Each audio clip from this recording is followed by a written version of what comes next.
सुमिति अय्यर की कलम से चैनल को सुनने वाले सभी श्रोताओं को मेरा यानी नमिता सचान सुंदर का स्नेहिल अभिवादन।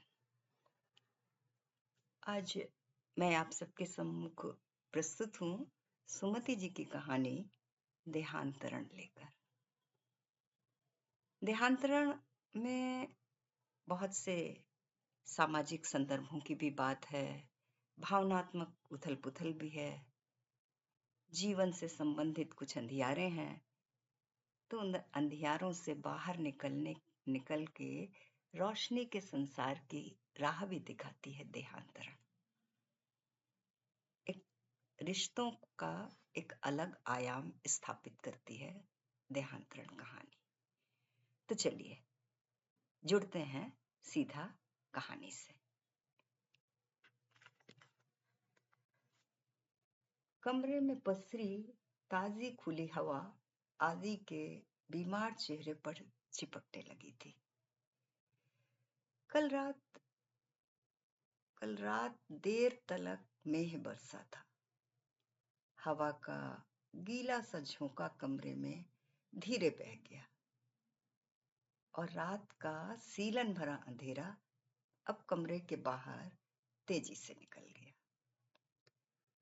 शर्वरी ने ध्यान से उस क्लांत चेहरे को देखा। लगा बरसों से जमा हुआ कुछ धीरे धीरे उघड़ने लगा।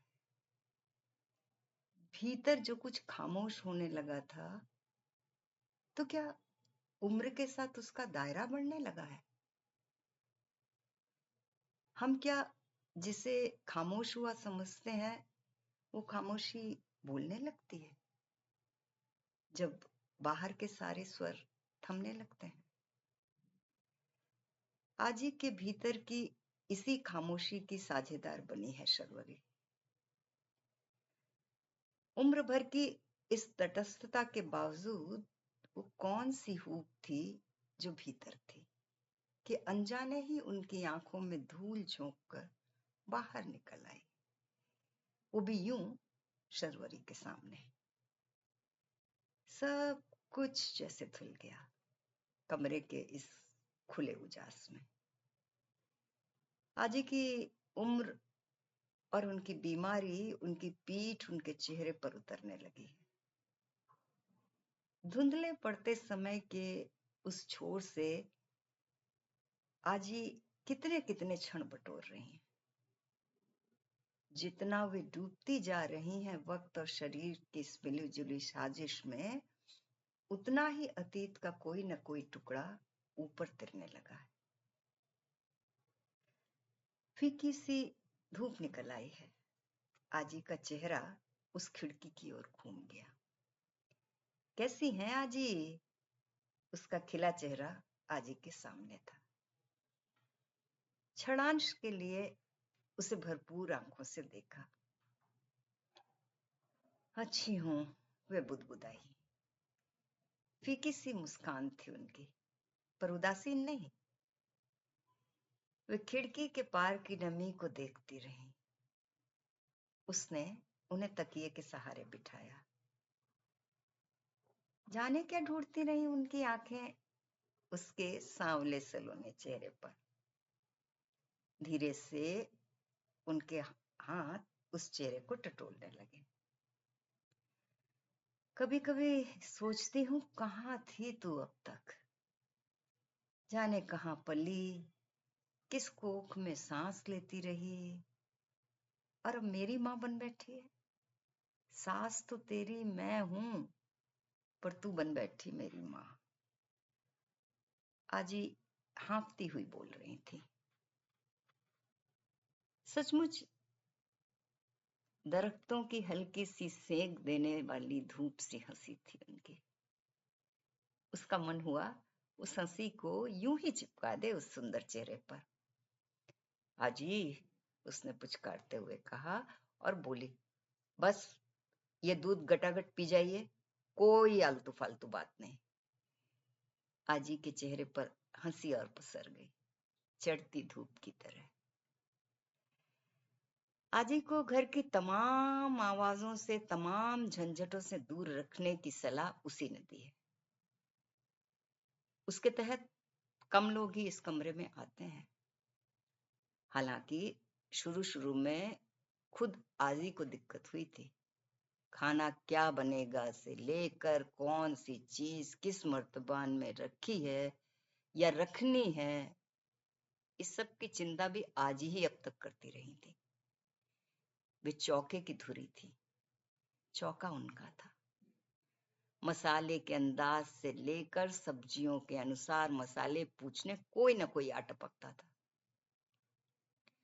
बड़ी जिज्जी चौके का भार संभालेंगी, यह बात आजी के गले नहीं उतरी थी, पर उसने सख्ती से मना कर दिया था। शुरू शुरू में वे झींकती रही, फिर धीरे धीरे तटस्थ होने लगी, तमाम आवाजों से और बाकी सबसे भी। फिर तो चौके से आती गंध को सूंघकर पूछना भी छोड़ दिया। फिर सबकी अपनी अपनी व्यस्तताएं हैं, भरा पूरा घर, सुबह दोपहर शाम की व्यस्तताएं तय हैं। जब से आजी बाहर आई हैं, चौका बदस्तूर चल रहा है। वही सुबह नाश्ते की हड़बड़ाहट, दोपहर खाने की व्यस्तता, रात 11:30 बजे तक चौका बोलता रहता है। आवाजें चौके से आंगन तक पसरी रहती हैं। मुझे अच्छी तरह याद है वो दिन जब आजी चौके में गिर गई थी। उन्हें हवादार कमरा चाहिए, डॉक्टर ने कहा तो सबके चेहरों पर एक नामालूम सा सन्नाटा खिंच गया। हवादार? अमूमन इस घर की औरतों की बीमारियां चौके के कोने में ही निपट जाया करती थी। जज की तो चौके से लगी कोठरी में निपट जाती। ऐसे में हवादार कमरे की बात पर डॉक्टर ने जोर दिया तो औरतें एक दूसरे को देखने लगीं। बाबू ने ही मौन तोड़ा। क्यों? चौके में ही खाट लगा दें तो? वहां एक खिड़की है, पीछे पहाड़ी की तरफ खुलती। डॉक्टर कुछ कहते इसके पहले ही शर्वरी ने ऐलान कर दिया कि बाहर मेहमानों वाला कमरा, वहां रहेंगी आजी। क्या? ऊंचे स्वर में पूछा था बाबू ने। औरतें चौके की तरफ पलट गई थी। रह गई थी सिर्फ शर्वरी। हाँ बाबू, अजय छत पर सो लेंगे, मैं आजी के साथ यहाँ कमरे में रहूंगी। कहने के साथ ही वो बाहर वाले कमरे के इंतजाम में लग गई थी। बाबू चुप हो गए थे, गुस्से में या स्वीकृति में, ये वो समझ नहीं पाई थी। अजय से जितना सुना था इस घर के बारे में और जो देखा था, उसके आधार पर कुछ अनुमान तो लगा ही सकती थी। और अनुमान ये था कि इसमें बाबू की पूरी स्वीकृति नहीं। हाजी फिर ऊँघने लगी थी। कैसा बारीक सा रिश्ता रह गया है, सास बहू से हटकर एक रिश्ता जो उन दोनों के बीच पिछले 1 माह में बन गया है। छनते छनते शेष रह जाने वाला विशुद्ध संबंध। आधी रह गई है आजी की देह। कितना तो देखा झेला होगा उनके शरीर ने। भरा पूरा घर। आजी ने 9 जने, 3 लड़कियां और 6 लड़के। बड़ी जिज्जी यानी ताई के 5 ही बच्चे, 3 लड़के और 2 लड़कियां। लड़कियां अपने अपने घर और लड़कों में अजय और मुकुल को छोड़कर शेष यहीं इसी हवेली नुमा घर में। ढेर बच्चे। कुसुम जिज्जी यानी अज्जू की बड़ी बहन ब्याह के 2 माह बाद ही लौट आई थी। फिर ना वहां से बुलावा आया, न ये गई। जहां इतना कुनबा खा रहा है, रहेगी ये भी यहाँ, बाबू ने कहा था। और कुसुम जिज्जी के लिए चौके का एक कोना सुरक्षित हो गया। अजय से विवाह के बाद ही सब सुना था, उसी के मुंह से। आजी के बारे में बोलते हुए अज्जू के चेहरे पर एक लौ सी चमक जाती। वे तो बाहर से जितनी रूढ़वादी और सख्त लगती हैं, अंदर से उतनी ही कोमल। घर बाबू का है, पर घर का असली अर्थ है आजी। नाना जमींदार थे, आजी इकलौती बेटी थी 4 भाइयों में। मैट्रिक तक पढ़ी थी, संगीत सीखती रही थी उस्ताद से। बस कभी कभी गा लेती है अब तो। शेष तो सब, चूंकि बड़ी जिज्जी अंगूठा छाप थी, इसलिए आजी को अपना मैट्रिक होना तक भूलना पड़ा। ताऊ जब तक रहे, आजी चौके से निकली नहीं कभी पूरे दिन। रात को सबके सो जाने के बाद वे बाहर आती। यू कांट इमेजिन सर्वरी, उनकी सेंसिटिविटी गजब की है। कई बार महसूस किया है छोटी छोटी बातों में। उसने अजय का कंधा छू लिया था। उसकी आंखों के कोरों में तरल चमक थी। घर की मर्यादा और खानदान की शान के खिलाफ खुली बगावत थी ये शादी। अजय आर्किटेक्ट था और सरोरी मध्यकालीन मालवा के सामाजिक इतिहास में शोध कर रही थी। मुलाकात भी एक संगोष्ठी में हुई थी। इतिहास अजय का भी प्रिय विषय था। फिर सब तो जैसे बासंती हवा की तरह खुशबूदार प्रसंगों का सिलसिला रहा। रुचियों से लेकर विचारों के साम्य में एक अंतरंग संसार का पट खोल दिया था। फिर तो यह कि बाकी बातें दोयम स्तर पर रह गईं। दोनों का दो विभिन्न प्रांतों और जाति का होना कहाँ ध्यान रहा था तब। वो शर्वरी राजगोपालन नहीं रही और अज्जू अजय कुमार सिंह चंदेल नहीं रहे। विरोध दोनों को सहना पड़ा था। अम्मा अप्पा के दक्षिणात्य संस्कार एक उत्तर भारतीय को पचा नहीं पाए, पर अजय से मिलवाया था उसने अप्पा को। शर्वरी अपना रास्ता खुद तय करती है, यह अप्पा जानते थे। दक्षिणात्य परंपरावादी परिवार में कहां फिट बैठती। फिर अजय का मोहक आकर्षक खुशनुमा व्यक्तित्व, उसकी मोहक मुस्कुराहट के साथ उसकी चमत्कृत कर देने वाली बुद्धिमत्ता के भी कायल हो गए थे। और अम्मा तो सिर्फ शर्वरी को खुश देखना चाहती थी। अनुमानों और आशंकाओं के बीच जी रही थी वे पिछले कुछ वर्षों से। चूंकि निर्णय शर्वरी का था, इसलिए वे इस बात को भी जानती थी कि निर्णय ले लेने के बाद उसे अपने पक्ष में राजी करना मुश्किल काम है। पर अज्जू के यहाँ खासा विरोध सहना पड़ा था। अज्जू के पिता इस बात पर राजी हो ही नहीं पाए थे कि सुदूर दक्षिण की कन्या उनके बेहद काबिल बेटे को इस कदर लुभा दे कि वह उनके निर्णयों की परिधि से परे छिटक जाए। यह उनके लिए प्रतिष्ठा का प्रश्न था और जाहिर था वे नाराज थे। पर आजी ने सुमन भाभी और मुकुलदा के हाथ उसके लिए पारंपरिक गहने भिजवाए थे। खूब घेरदार लहंगा, लुगड़ी। सुमन भाभी उसे अच्छी लगी थी। हंसमुख चेहरे में ढेर सारी आत्मीयता ली।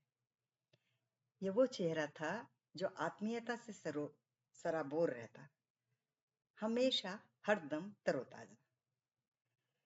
कितना कुछ तो पूछ डाला था उसने घर के बारे में, घर वालों के बारे में, खासकर आजी के बारे में। तो मिलना चाहती हो? बिल्कुल, उसने गले से झूल कर कहा था। मैं आजी से बात करूंगी। इस बार नवरात्रों में आ जाना तुम दोनों। पर बाबू, अजय ने हकलाकर पूछा था। That's my problem.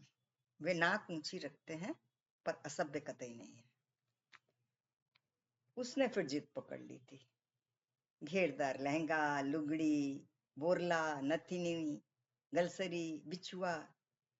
उसे एक स्पर्श मिला था, नामालूम सा, जिसे उसने सांस में भरकर भीतर खींच लिया था। बस जाना है मुझे। वहां बाबू ने कुछ कहा तो? फिर कोई ऐसी बात हो गई तो? I will be responsible. जाते में कितनी कितनी बातें बताई थी अजय ने। घर के एक एक सदस्य के स्वभाव के बारे में। अपनी चटर पटर थोड़े दिनों के लिए कम करना। उस घर में बहुओं की आवाजें चौके के बाहर सुनाई नहीं देती। उसने घूर कर देखा था उसे। चेहरे पर शरारत थी अजय के। मुझे तो लगता है बाबूजी और आजी से तुम अकेले ही काफी हो। यार मैं तुम्हें बताना चाहता था, बुरा मान गई क्या? पर वो जानती थी कि वो चाहे तो भी मौन नहीं रह सकती। वे आए थे तो घर पर उनका पारंपरिक स्वागत हुआ था। आजी ने उसे भर लिया था गोद में। वो आजी का स्पर्श पाकर उसकी देह में झुरझुरी सी उतर आई थी और फैलती चली गई। उनकी देह से निकलकर उसकी देह में पहुंचने वाली वो ऊष्मा ही नहीं थी, यकीनन। उसने पर्दा नहीं किया था। बाबू के पैरों पर नंगे सिर झुकी थी। कुछ नहीं बोले थे वे, सिर्फ आशीष को हाथ उठ गया था। पहली बार उसने घर को देखा था। एक के पीछे एक कमरे, पिछवाड़े में छोटा सा आंगन और अंत में आंगन के बाद चौका। चौका क्या था, बस दीवारें थीं चारों ओर। खिड़की की जगह खोखल था, कुछ बड़ा। जगह जगह पलस्तर उखड़े। एक धुंधली दीवारों वाली कोठरी उसी से लगी थी, जिसमें सारी रसद रखी रहती। कोने में एक मोरी, जिसमें जगह जगह पानी भरा रहता। पक्की रसोई और गैस के 2 चूल्हे। उसे याद है, उसने चौके की खोखल से बाहर झांका था। उसे तारों पर सूखते कपड़ों के पार एक पहाड़ी नजर आई और उसकी चोटी पर एक मंदिर। सुमन भाभी, यहाँ तो खाना बनाते वक्त अच्छा लगता होगा ना? पहाड़ी को भी देखते रहो। सुमन भाभी ने हंसकर उसे देखा था, फिर दूध का भगोना चढ़ाकर बोली थी, किसे फुर्सत मिलती होगी ये देखने की? बस समझ लो, हवा रोशनी भर का इंतजाम है। तब उसे सचमुच याद आया था भोपाल का अपना छोटा सा फ्लैट। थीसिस को अंतिम रूप देने दिल्ली रुकी थी पूरे 1 माह। इस बीच अजय ने वो फ्लैट लिया था। जिंदगी में खिड़की से दिखने वाली चीजों के बिना नहीं रह सकती थी, ये उसी ने बताया था अजय को। खिड़की पर झुकाते गुलमोहर हो या दूर नजर आती हरियाली, ये ना हो तो सांस लेना मुश्किल हो जाए। थीसिस पूरी कर लौटी तो वह उसे उसी शाम फ्लैट ले गया था। बेडरूम की बालकनी, किचन की छोटी खिड़की, बैठक के शीशे वाले दरवाजों से दिखती झील, हरी पहाड़ियां, रात छिलमिलाती बत्तियां। अज्जू, वो लिपट गई थी उससे। Ajju, I love you, just I love you. कितनी बार सांसों में होकर वो दोहराती रही थी यही बात, और देर रात तक वो वाक्य जैसे झील तक तिरता चला गया। आज यहीं पर समाप्त करते हैं सुमति अय्यर की कहानी देहांतरण का प्रथम भाग। अब द्वितीय भाग में चलेंगे हम आगे की यात्रा। धन्यवाद।